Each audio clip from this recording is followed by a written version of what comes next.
اعوذ باللہ من الشیطان الرجیم، بسم اللہ الرحمن الرحیم۔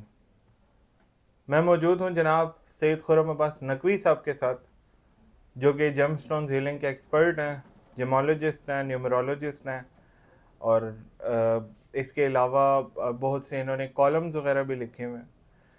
آج کا ہمارا جو سوال ہے شاہ صاحب سے، شاہ صاحب آج کل کے دور میں اگر ہم اپنے سراؤنڈنگز میں دیکھیں تو ہمیں بہت سے ایسے لوگ نظر آئیں گے جو اپنے ناموں کے ساتھ عالم یا عالم دین یا مولانا لگا کے پھرتے ہیں، اور کچھ تو بہت ہی اسپیشل لوگ بھی اپنے ناموں کے ساتھ مولانا، مفتی، اس طرح کی چیزیں لگاتے ہیں، مگر ان کی حرکتیں جو ہیں وہ سوشل میڈیا پہ چھائی ہوتی ہیں۔ تو ہمارا جو بیسیکلی سوال ہے آج کا وہ یہ ہے کہ عالم کہتے کسے ہیں، کن درجوں سے گزر کے ایک انسان عالم بنتا؟ بسم اللہ الرحمن الرحیم۔ تمام تر تعریفیں اس خدائے لم یزل کے لیے جو اول و آخر جو ہے وہ یکتا و دانا ہے، بے شک۔ اور تمام تر درود و سلام اس محمد و آل محمد کے لیے جو وجہ تخلیق کائنات ہے۔ دیکھیں، عالم بہت ایزی ہے لفظ لگانا، امام بہت ایزی ہے لفظ لگانا کسی کے ساتھ بھی۔ ان کی حقیقتوں کا جیسے ایک اور بھی لفظ ہے جس کو کہتے ہیں مخدوم۔ ہاں، بہت سارے لوگ بہت سے پیر لوگ اپنے ناموں کے ساتھ لگاتے ہو مخدوم۔ اچھا، مخدوم کس کا؟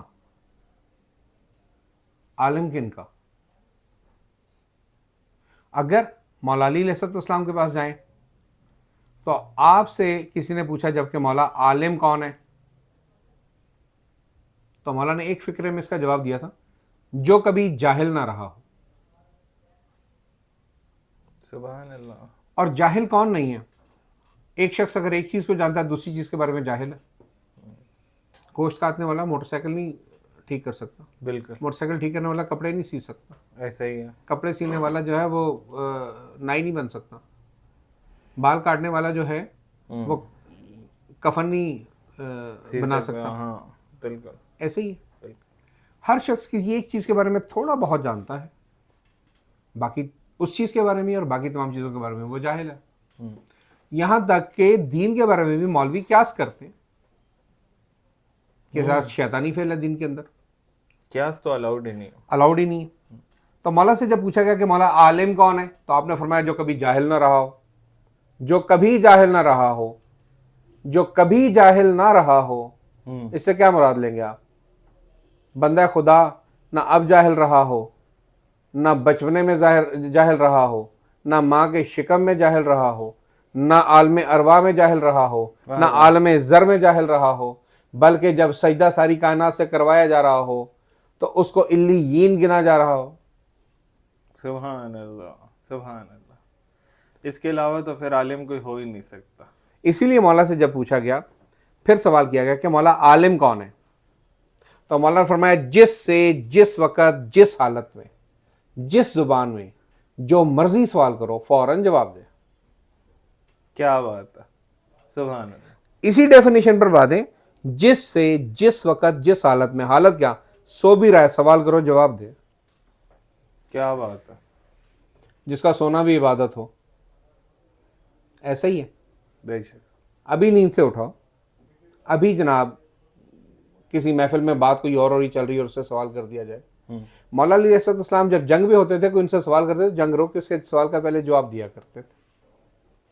اسی لیے میرے مولا فرماتے ہیں کہ مجھے دو چیزوں کا غم ہمیشہ سے رہے گا، کہ جتنا میں عالم تھا اتنا سوال مجھ سے کسی نے نہیں کیا، بالکل، اور جتنا میں سخی تھا جتنا میں سخی تھا اتنا کسی نے مجھ سے مانگا نہیں۔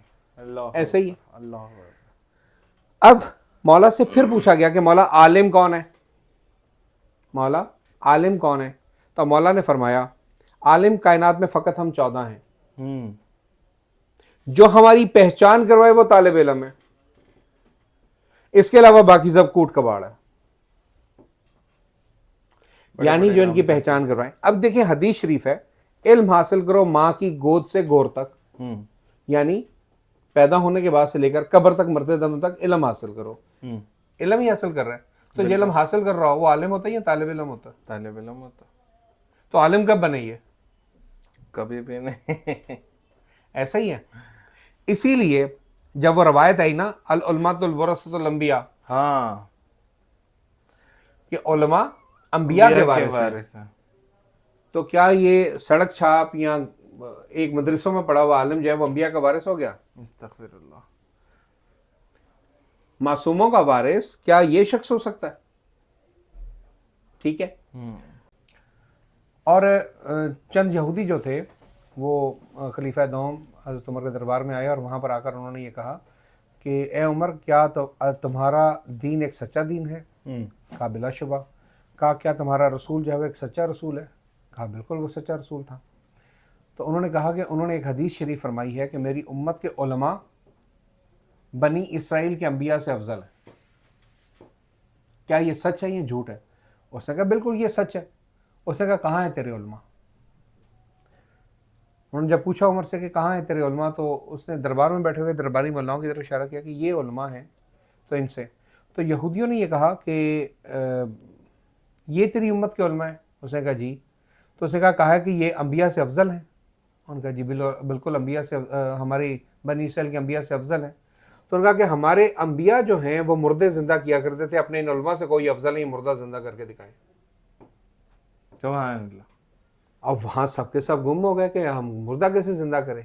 تو یہودی مذاق اڑانا شروع ہو گئے کہ تم سب غلط ہو اور تم 2 نمبر ہو اور تمہاری روایتیں بھی جھوٹی ہیں اور یہ ہوا ہے.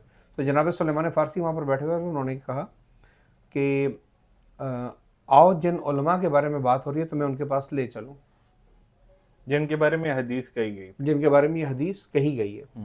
اور اب یہ حدیث تو تقریباً متفقہ علیہ سب میں یہ موجود ہے کہ میری امت کے علماء بنی اسرائیل کے انبیاء سے افضل ہیں. تو جب وہ افضل ہیں تو جو وہ کام کرتے تھے اس کے اندر ان کو بھی کرنا چاہیے. ایسے ہی ہے بالکل. اب اس کے اندر جناب جی جب یہ بات چیت ہوئی تو وہ چلے سب کے سب ساتھ.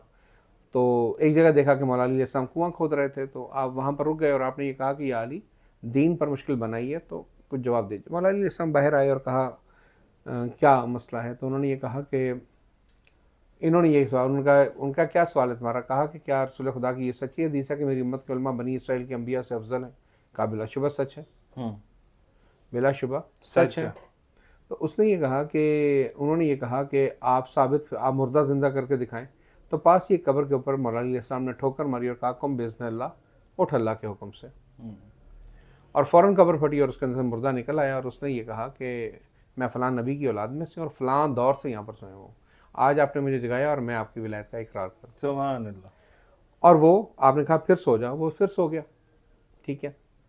اب اس کے بعد انہوں نے کمبر پاس کھڑے ہوئے تھے, کمبر کو کہا کہ کمبر وہ جو سامنے مٹی کے ڈھیر میں سوراخ نظر آ رہا ہے اس میں جو چیز ہے اس کو اٹھا کر باہر لے آؤ. جناب کمبر نے جیسے ہی جا کے سوراخ کے اندر دیکھا تو بہت بڑے اژدہے کا سر نظر آیا. کمبر نے چونکہ مولا کا غلام تھا, ڈرنے والا تو تھا نہیں, ڈالا گردن میں ہاتھ, گھسیٹا باہر اور پورا کا پورا اژدہا لے کر جب باہر نکلا 30-40 فٹ کا اژدہا باہر نکلا, لوگوں کی دوڑیں لگ گئی, یہودی بھی بھاگ گئے, سارے بھاگ گئے. تو جناب مولا علی علیہ السلام نے فرمایا, مسکرا کے فرمایا کہ جس نے اٹھا رکھا ہے اسے کچھ نہیں کہہ رہا, تم کیوں بھاگ رہے ہو؟ اور جناب کمر کندھے پر لادے ہوئے مزے سے چلے آ رہے ہیں اس کو. اور پاس آئے, اس نے کچھ باتیں کی مولا سے اژدہے نے اور پھر واپس چلا گیا. اس نے کہا کہ یہ کیا باتیں کر رہا تھا؟ تو آپ نے فرمایا کہ یہ قوم جنات میں سے تھا اور اس کا ایک مسئلہ تھا, وہ حل کر دیا اور یہ واپس چلا گیا ہے. اب اس کے اندر انہوں نے کہا کہ تمہیں یہ معلوم ہو گیا کہ اب افضل کون ہے؟ تو ان کا کیسے؟ کہا حضرت موسیٰ کا عصا جب پہلی بار سام میں تبدیل ہوا تھا تو اسے چھوڑ کر بھاگ گئے تھے. ٹھیک ہے. اور اب یہاں پر اژدہا اصل میں آ گیا, نہ وہ بھاگا نہ میں بھاگا, بتاؤ افضل کون ہے؟ بے شک. تو علماء کے جو وارث ہیں نا, جو نبیوں کے وارث ہیں, وہ بھی نبی چونکہ معصوم ہیں, معصوم کا وارث معصوم ہی ہوتا ہے اور وہی وارث ہیں. اور اس طرح اسی طریقے سے یہ جو امت کے جو علماء ہیں جو بنی اسرائیل کے انبیاء سے افضل ہیں, وہ فقط اور فقط ائمہ معصومین علیہ السلام ہے اور کوئی نہیں ہے. بے شک. تو یہ وہ علماء ہیں جنہیں علماء کہلانے کا حق ہے. 2 کتابیں پڑھ کے جو علماء بنے بیٹھے ہیں, بروز محشر ان سے پوچھ بہت سخت کچھ ہو. بے شک ایسا ہی ہے کہ یہ جو آج علماء اور خود کو انبیاء کا وارث بول رہے ہیں, یہ کل اپنے پروردگار کے سامنے کیا منہ دکھائیں گے اور کیا شرمندگی اٹھائیں گے. بہرحال یہ تھی آج کی ویڈیو. آپ سے ملاقات کرتے ہیں انشاءاللہ اگلی ویڈیو میں.